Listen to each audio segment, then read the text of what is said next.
Проект Еразъм и развиване на професионални умения с технологии на бъдещето, мобилност на ученици в Гаутвилиц, Лайпциг, Германия.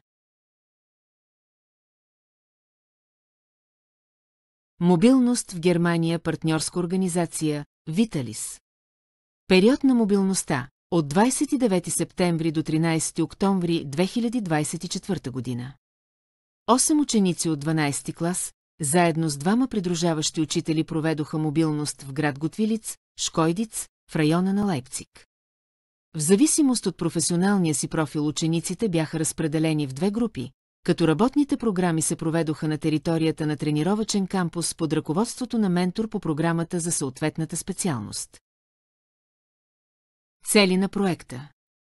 Цел 1. Надграждане на професионални умения и компетентности на учениците. Цел 2. Усъвършенстване на чуждоезикови умения и компетентности, подобрени умения за комуникация и професионална терминология на английски. Цел 3. Подобряване на меки умения на ученици за решаване на конфликти, работа в екип, предприемчивост, инициативност.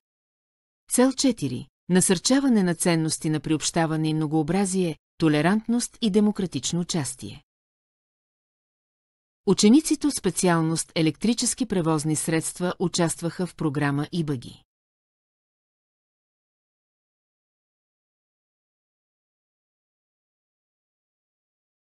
Учениците от специалност топлотехника участваха в програма Smart Home Advanced.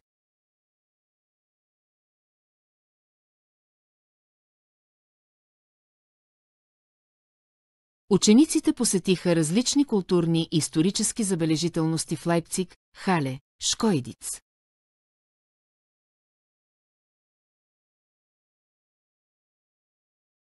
Участниците посетиха завода на БМВ в Лайпциг и се запознаха с етапите на производство и най-съвременните технологии в областта на автомобилната индустрия. Обучителните резултати бяха официално признати чрез инструмент Европас Mobility, в съответствие с стандартите за качество на програма Еразъм. Проект Еразъм и развиване на професионални умения с технологии на бъдещето, мобилност на ученици в Брага, Португалия.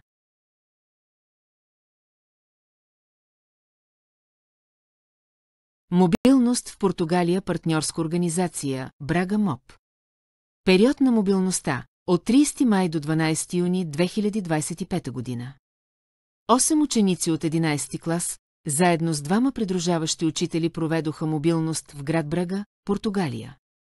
В зависимост от професионалния си профил учениците бяха разпределени в две групи, като работните програми се проведоха в сервизи под ръководството на ментор по програмата за съответната специалност. Учениците от специалност електрически превозни средства участваха в програма Car Mechanics.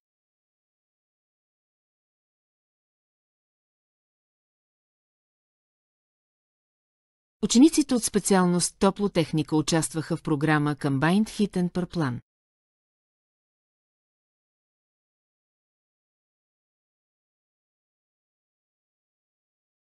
Бяха посетени различни културни и исторически забележителности в Брага, Порто, Гимараеш.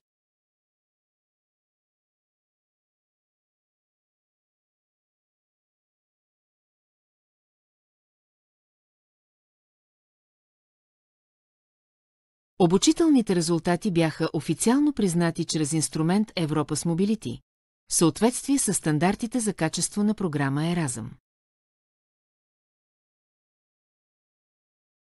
Резултати от проекта. 1. Повишени професионални умения и компетентности на учениците. 2. Усъвършенствани чуждоезикови умения и компетентности, подобрени умения за комуникация и професионална терминология на английски. 3. Подобрени меки умения на учениците, решаване на конфликти, работа в екип, предприемчивост, инициативност. 4. Повишена осъзнатост за европейските ценности за приобщаване и многообразие, толерантност и демократично участие.